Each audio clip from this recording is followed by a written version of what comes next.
ጣውላ ባለፈው ያሳየዋችሁ መክተፊያ የጊዮርጊስ ቸርች ከፍቻለሁ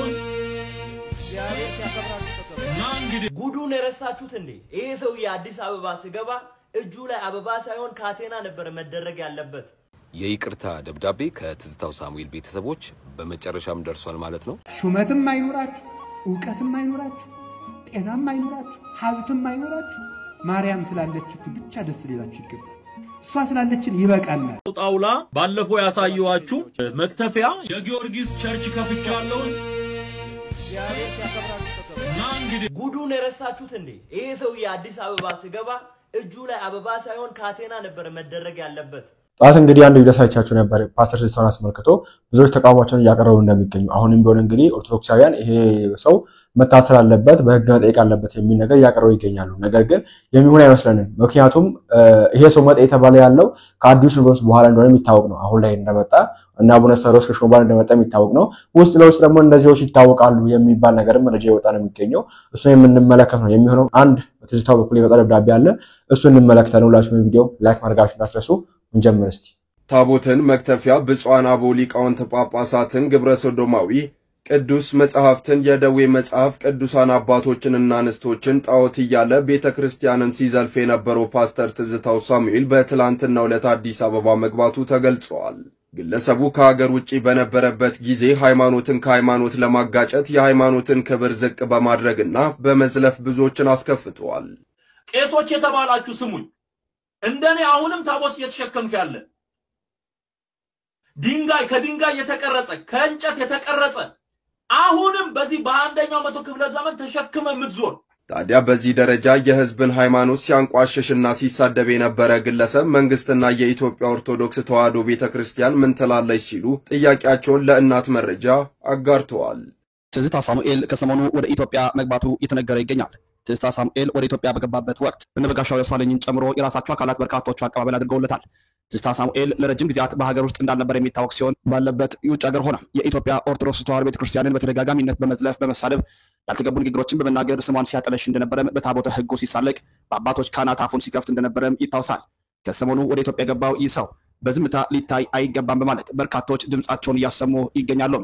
ቤተክርስቲያንን መናገር እንደ ጀብድ በሚቆጠርበት የፕሮቴስታንቱ ቤተ እምነት ላይ ብቅ ያለው ትዝታ ሳሙኤል እነሆ አሁን የመንበረ ፓትርያርክ ጠቅላይ ቤተ ክህነት ዋና ስራ አስኪያጅ ሆነው አቡነ ሳይሮስ ከተመረጡ በኋላ ወደ ኢትዮጵያ መምጣቱ ይህ ምንድን ከጀርባ ያለ እንድንል ያደርገናል ሲሉ በርካቶችም ድምጻቸውን አሰምተዋል። ትዝታ ሳሙኤል አባ ሳይሮስ የቤተ ክህነት ስራ አስኪያጅ ከሆኑ በኋላ ጨክነው ክስ እንደማያቀርቡበት በውስጥ ተነጋግረው ወደ ኢትዮጵያ የገቡ ይመስላል።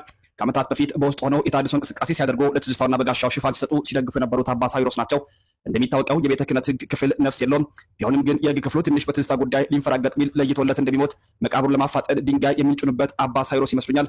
ስለዚህም ለትዝታው አለመከሰስ የስራ አስኪያጁ የውስጥ ድጋፋቸው የሚቀር አይመስልም። በትዝታ ሳሙኤል ወደ ሀገር ቤት መግባትን ተከትሎ የተደመጡ ያሉ ድምጾች ናቸው።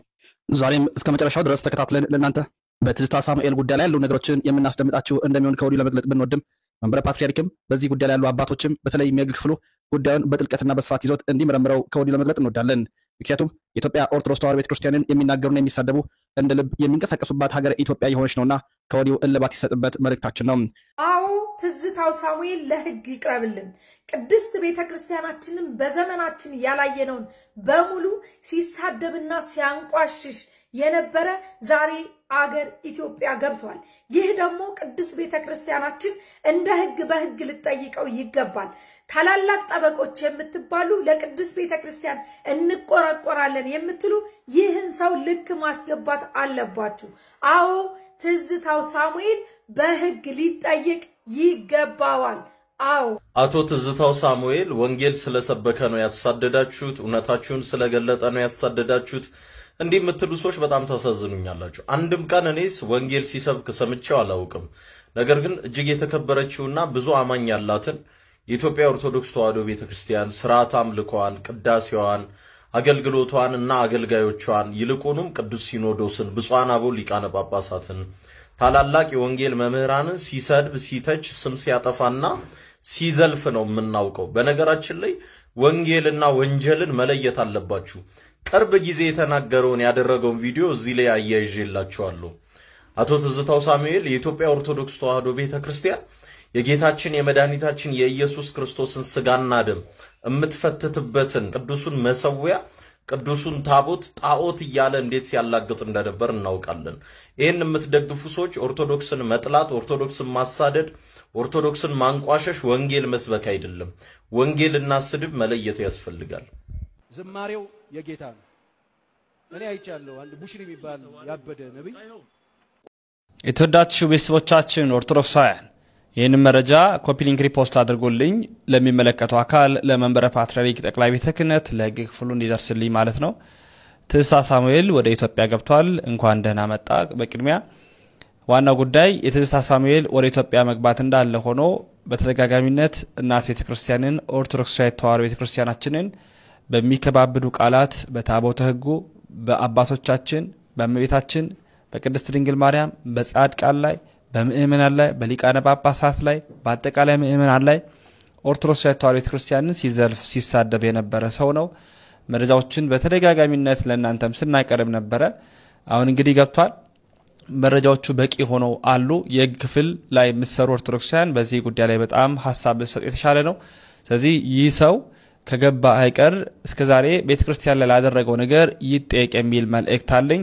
እናንተስ በዚህ ሐሳብ ለምን ትላላችሁ? እንደዚህ አይነት ቅሬታዎች እየቀረቡ ይገኛሉ። ባይዘው እንደ ዓለም ብንመለከት ቤተክርስቲያንን በመሳደብ አንደኛ ሀገር የምትሆነው ኢትዮጵያ ናት። ወይም በሻይ የሚሳደቡ ሰዎች የሚኖሩባት ሀገር ዜጋቸው ብንመለከት ኢትዮጵያ ነው የምትሆነው፣ ሌላ ነገር ልትሆን አይችልምና በጣም ብዙዎች ይሳደባታል።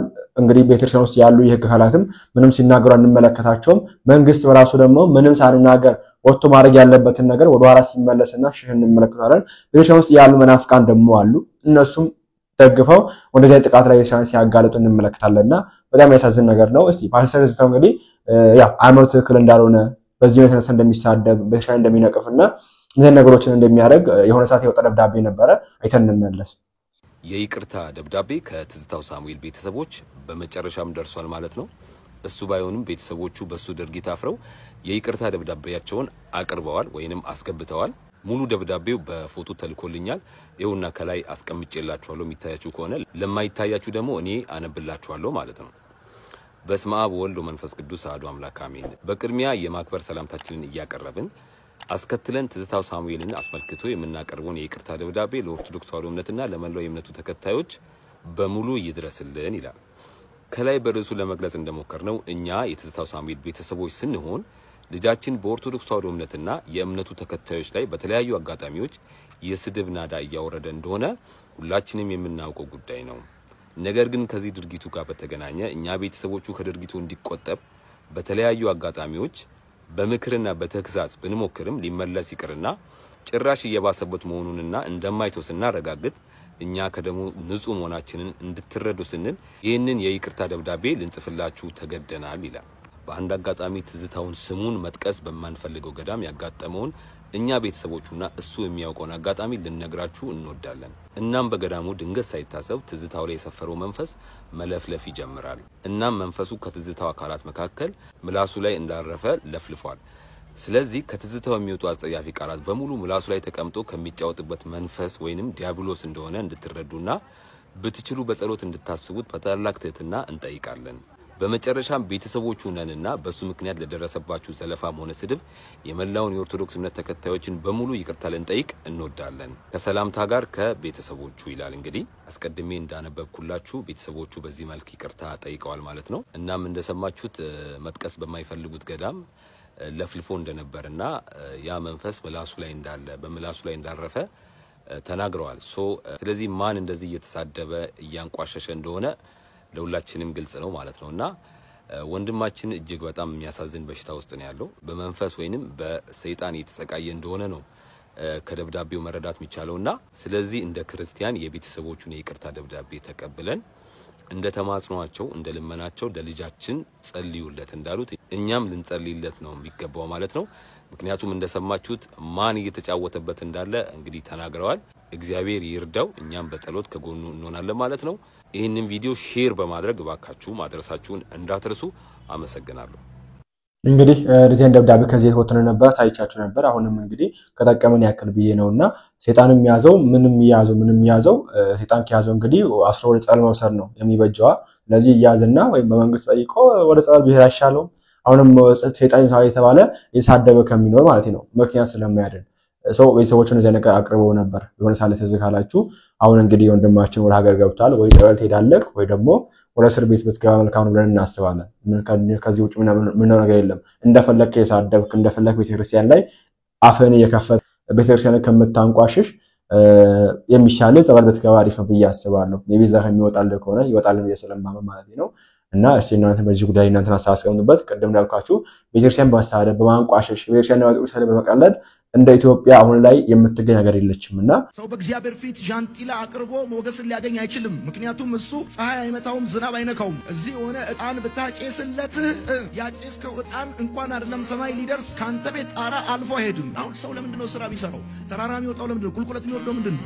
በባዶ እግሩ የሚሄደው ለምንድነው? መከራውን ስቃዩን የሚያየው ለምንድነው? እንደዚህ ሁሉ ተሰቃይቶ ሲያበቃ ደግሞ መዳንና ለመዳኑን እንኳን እርግጠኛ እኮ አይደለም። በእግዚአብሔር ፊት ትክክል ለመሆን መስቀሉ ብቻውን በቂ ነው። ወደ ህግ ስራ መመለስ መንፈሳዊ ምንዝርና ነው። እስቲ ኮፒ ሊንክ አድርጉት። አንዳንድ ነገሮችን እናነሳለን። እሺ በመጀመሪያ ስለ ጃንጥላ ያነሳውን ነገር እንግዲህ ስርዓት አምልኮ ከሚገለጥበት መንገድ አንዱ ስጦታ ነው። የሰው ልጅ ከራሱ የሆነ አንዳች የለውም። በጎ የሆነውን ሁሉ ከፈጣሪ ዓለማት ከእግዚአብሔር ያገኘው ነው። በመሆኑ ፈጣሪያችን መስጠት እንዳስተማረን ሁሉ እኛም ተገዥነታችን ከምንገልጥበት አንዱ ከእርሱ የተቀበልነውን በፈቃደኝነት በደስታ በመስጠት ነው። ነብዩ ዳዊት ይህንን ሲያስረዳ ምን ይላል? ሁሉ ካንተ ዘንድ ነውና ከእጅ የተቀበልነውን ሰተንሃልና ይህን ያህል ልናቀርብልህ የቻልን ማንን በፈቃዴ ይህንን አቀረብኩልህ በማለት ይናገራል ማለት ነው። ስለዚህ ከእግዚአብሔር ያገኘነውን ሀብት በደስታ በፈቃድ ለቤተ መቅደስ ስራ እንዲውል መስጠት በመግለጽ ስለ ስጦታ በጣም ብዙ ቦታ ጽፏል ማለት ነው። ሐዋርያው ቅዱስ ጳውሎስ ምን ይለናል? ነገር ግን ሁሉ በአግባብና በስርዓት ይሁን በማለት እንዳስተማረን ለእግዚአብሔር የምንሰጠው የአምልኮ መገለጫ በስርዓት ልናደርገውና ከልብ ሊሆንም ይገባል። እንግዲህ በቤተ ክርስቲያናችን ስርዓት የተለያዩ የስጦታ አይነቶች አሉ። ከነዚህ መካከል ለምሳሌ ዛሬ አንዱን ብናይ መባን ማየት እንችላለን ማለት ነው። እንግዲህ መባ ምንድነው ካልን ለአምላካችን ለልዑል እግዚአብሔር ከሚቀርብ የስጦታ አይነቶች መካከል አንዱ መባ ነው። እንግዲህ ነብዩ ዳዊት መባ ለእግዚአብሔር እንደሚገባም ሲገልጽ ምን አለ? መባዬን በመያዝ ወደ ቤት እገባለሁ በማለት በመዝሙር 85 ላይ ጽፎ እናገኛለን ማለት ነው። እንግዲህ መባ ለቤተ መቅደስ መገልገያ የሚሆንና ንዋየ ቅድሳትን በመስጠት የሚፈጸም ሲሆን ለምሳሌ እዚህ ውስጥ አንተ ያነሳው ጃንጥላ ሊሆን ይችላል፣ ጧፍ ሊሆን ይችላል፣ ዘቢብ ሊሆን ይችላል፣ የተለያዩ የመሳሰሉ ነገሮች ሊኖሩ ይችላሉ ማለት ነው። ስለዚህ ወደ አጥቢያችን ስንሄድ ወደ ተለያዩ ገዳማት ስንሄድ ይዘን መግባት ይጠበቅብናል ማለት ነው። በፊቱ ባዶ እጃችሁን አትታዩ ይላል ዘዳግም ላይ። ስለዚህ መባ ማቅረብ ምንድነው ካለን የተገዥነት መገለጫ በመሆኑ በረከት የሚያስገኝ ምግባር ነው ማለት ነው።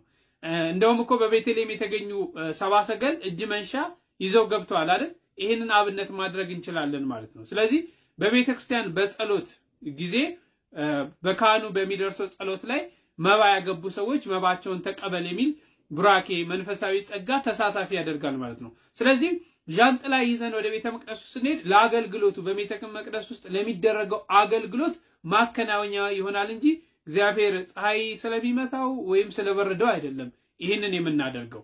መባ መስጠት ስለሚገባል ለአገልግሎት የሚውል ነገር ማድረግ ስለሚገባል። ሌላው ዕጣንን አንስታል በሚገርም ሁኔታ። እንግዲህ ዕጣን ምንድነው ካልን በመጀመሪያ ዕጣን ማለት 24ቱ ካህናተ ሰማይ ዕጣንን የተመላ ሰማያዊ ማዕጠንት በእግዚአብሔር ዙፋን ፊት እየሰገዱ ለዓለም ድነት የሚለምኑበት ነው። ይሄንን መቼም ይጠፋል ብዬ አላስብም።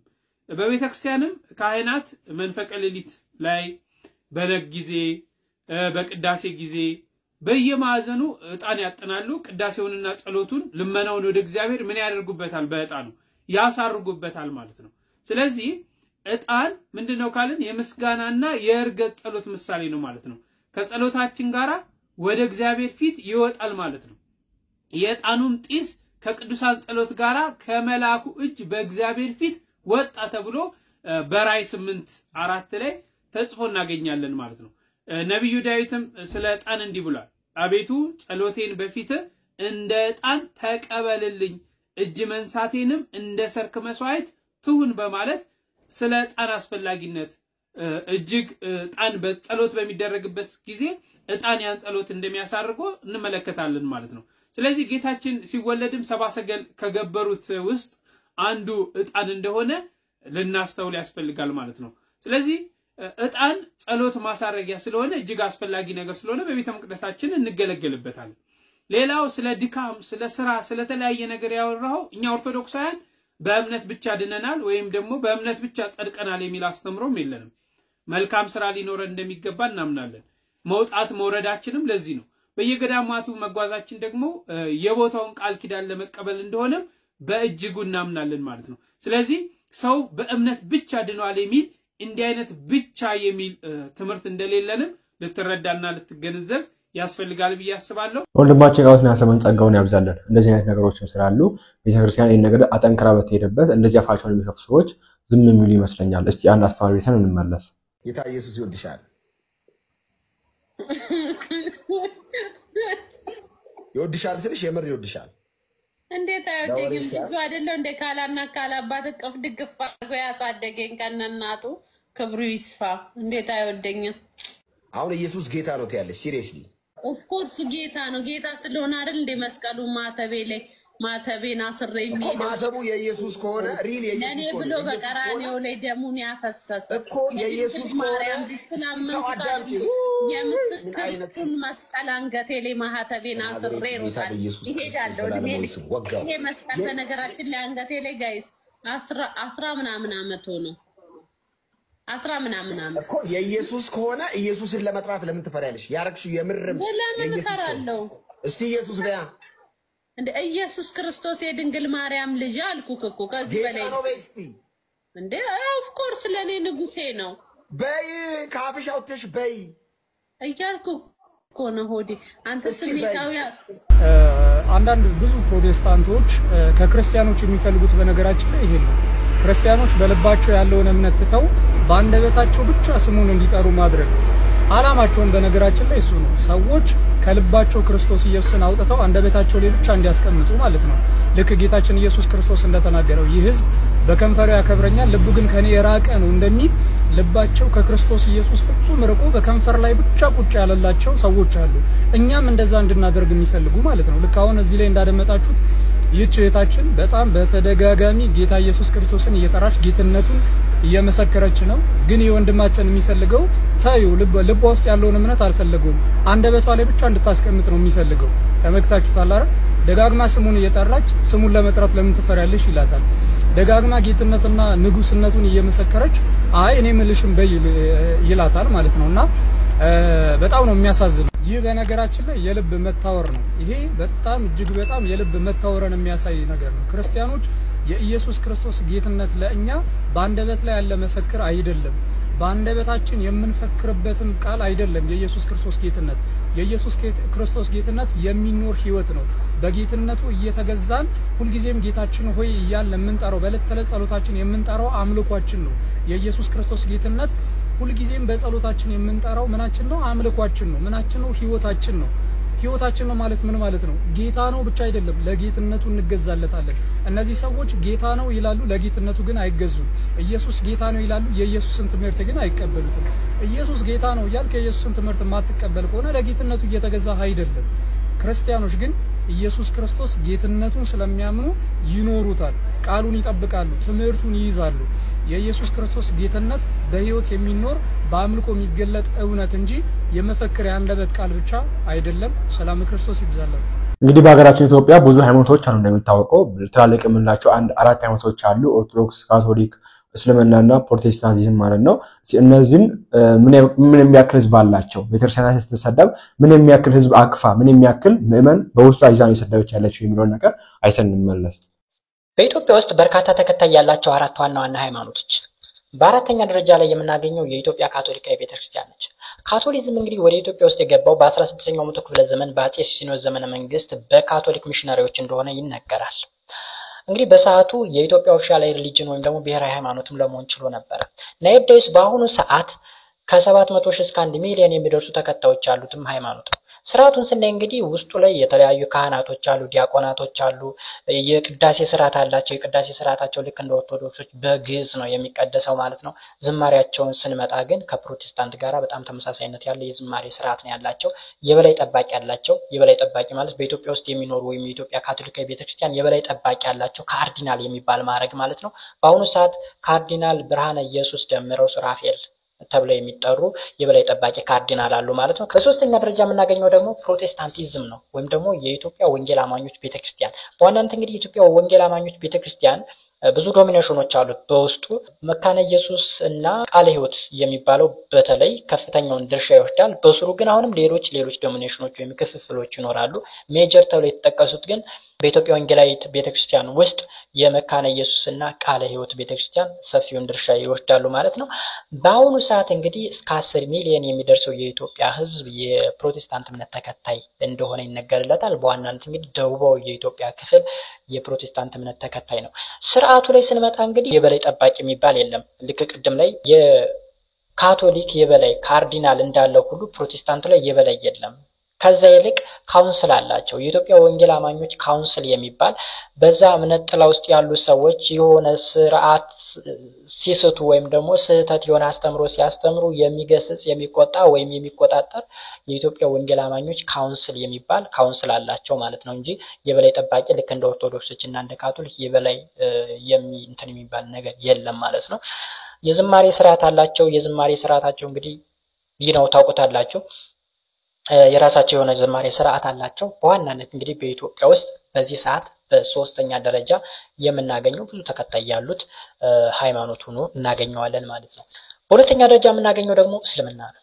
እስልምና እንግዲህ በኢትዮጵያ ውስጥ ለመጀመሪያ ጊዜ የገባው በ7ኛው መቶ ክፍለ ዘመን እንደሆነ ይነገራል ማለት ነው። ወዲያው እምነቱ እንደተመሰረተ ማለት ነው። እምነቱ የተመሰረተው እንግዲህ በ610 በነብዩ መሐመድ እንደሆነ ይነገራል። ግን ነብዩ መሐመድ ይህን ሃይማኖት መስርተው በነበረበት ሰዓት ከባድ የሚባል ተቃውሞ ገጥሟቸው እንደነበረ ስፔሻሊ ፕሪ ኢስላሚክ ሶሳይቲ የሚባሉት ወይም ደግሞ እስልምናን ከመቀበላቸው በፊት የነበሩ ሶሳይቲዎች ከፍተኛ የሆነ እንግልት አድርሰውባቸው ነበረ። በዛ ምክንያት እንግዲህ የነብዩ መሐመድ ተከታዮችና ቤተሰቦቻቸው ወደ ኢትዮጵያ ወደ አክሱም መጥተው ነበረ ማለት ነው። በ615 አካባቢ ነው የመጡት።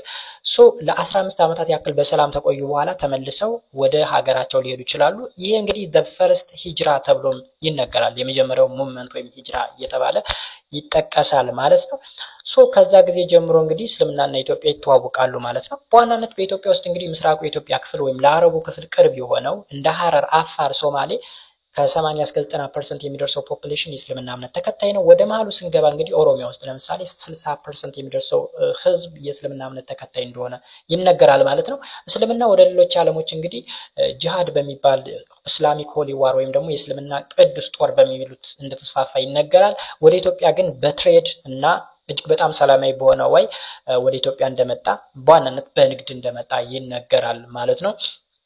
በኢትዮጵያ ውስጥ ከፍተኛ ተከታይ ያለው የሚባል 31% ያክል ፖፑሌሽን እንዳለው ይነገርለታል። ወደ ስርዓቱ ስንመለስ እንግዲህ ልክ እንደ ኦርቶዶክስ እንደ ካቶሊክ እንደ ሌሎች እምነቶችም እንግዲህ የራሱ የሆነ ስርዓት አለው ማለት ነው። የእስልምና ሃይማኖት ምዕመኑ ወይም ደግሞ ሃይማኖት ተከታዩ በቀን 5 ጊዜ ይመስለኛል 5 ጊዜ ሶላት ያደርጋል። ሶላት ማለት የስግደት ስነ ስርዓት ነው። ኤኒዌር የትኛውም ቦታ ላይ ቢሆኑ በቀን 5 ጊዜ የመስገድ ኃላፊነትና ግዴታ አለባቸው እንደ ምዕመኑ ወይም እንደ ሃይማኖት ተከታይ ማለት ነው።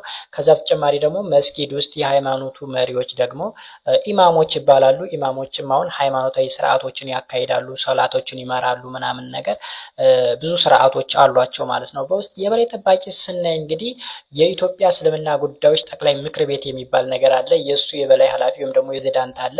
ናይደስ የሱ ፕሬዝዳንት እንግዲህ ዶክተር ሼክ ኢብራሂም ቱፋ ይባላሉ። እሳቸው ናቸው የበላይ ሆነው እየመሩ ያሉት ናይደስ ማለት ነው። መዝሙር አላቸው። መዝሙራቸው መንዙማ ተብሎ ነው የሚጠራው። የራሱ የሆነ ስርዓት አለት ነው። ታንን እንግዲህ በሁለተኛ ደረጃ ብዙ ቁጥር ያለው ብዙ ተከታይ ያለው ሃይማኖት ነው ማለት ነው። በአንደኛ ደረጃ የምናገኘው እንግዲህ የኢትዮጵያ ኦርቶዶክስ ተዋሕዶ ቤተክርስቲያን ነው። የኢትዮጵያ ኦርቶዶክስ ቤተክርስቲያን እንግዲህ ለመጀመሪያ ጊዜ በ4ኛው መቶ ክፍለ ዘመን ነው ወደ ኢትዮጵያ ኢንትሮዲዩስ የተደረገችው ወይም ደግሞ የገባቸው በንጉስ ኢዛናና ሳይዛና ዘመነ መንግስት ማለት ነው። በአክሱም ንጉሶች እንግዲህ ንጉስ ኢዛና በፍሪምናጦስ ከሳቴ ብርሃን በተባሉ ሰው ነው የተጠመቁት ማለት ነው። ፍሪምናጦስ ከሳቴ ብርሃን እንግዲህ ከሶሪያ የመጡ ክርስቲያን ናቸው። የኢትዮጵያ የመጀመሪያው ጳጳስም ተብለው ተሰይመዋል ማለት ነው። ወይም ደግሞ አቡነ ሰላማ እየተባሉ ይጠራሉ ማለት ነው። ከዛን ጊዜ ጀምሮ እንግዲህ እስከ 19ኛው ምናምን መቶ ክፍለ ዘመን ድረስ የኢትዮጵያ ኦፊሻላዊ ሪሊጅን ወይም ደግሞ የኢትዮጵያ ብሔራዊ ሃይማኖት ሆኖ ለረጅም ጊዜ ለ1700 ዓመታት ያክል ያገለገለ ሃይማኖት ነው። እንግዲህ ወደ ውስጣዊ ስርዓቱ ስናይ እንግዲህ የራሱ የሆነ የቅዳሴ ስርዓት አለው። የራሱ የሆነ አስተምራዊ ስርዓት አለው። የራሱ የሆነ የመዝሙር ስርዓት ወይም መዝሙር ያሬዳዊ ዝማሬ ይባላል። ውስጥ ላይ የተለያዩ ስልጣኖች አሉት፣ ሂደቶች አሉት። ዲያቆናት፣ ካህናት፣ ጳጳሳት የሚባል አለ። የበላይ ጠባቂው ደግሞ ፓትርያርክ የሚባል ማዕረግ አለው። ነዳይስ ፓትርያርክ የሚባሉት እንግዲህ አቡነ ማትያስ ተብለው ይጠራሉ ማለት ነው። የኢትዮጵያ ኦርቶዶክስ ተዋሕዶ ቤተክርስቲያን የበላይ ጠባቂ ናቸው ማለት ነው። ሶ በዚህ ሰዓት ከ45 እስከ 50% የሚደርሰው የኢትዮጵያ ህዝብ የኢትዮጵያ ኦርቶዶክስ ተዋሕዶ ቤተክርስቲያን አማኝ እንደሆነ ይነገራል ማለት ነው። ታንክ ዩ። እንግዲህ ይሄን የሚያክል ህዝብ በውስጡ አቅፋ ያለችን ቤተክርስቲያን ነው ዛሬ ብዙዎች እየመጡ ይሄ ተቋጣሪ የሌለው አፋቸውን የሚከፍቱባትና እግዚአብሔር ይቅር ይበላችሁ አንደበታችሁን ያርምላችሁ እፈልጋለሁ። ስለዚህ ታው እንግዲህ አዲስ ነገር ካለ ይዤላችሁ የሚቀርቡ ነው የሚሆነው። ቪዲዮአችን ይመስል ነበር። በቪዲዮአችን ያው በተማራችሁበት አዲስ ነገር ሰማችሁበት አልጠራጠርም። በቀጣይ ባሪፍና በአስተማሪ ቪዲዮ እስከምንገናኝ ድረስ ይሄን ቪዲዮ ላይክ እና ሼር ሰብስክራይብ እንዳይረሳ። ቸር ቆዩልኝ።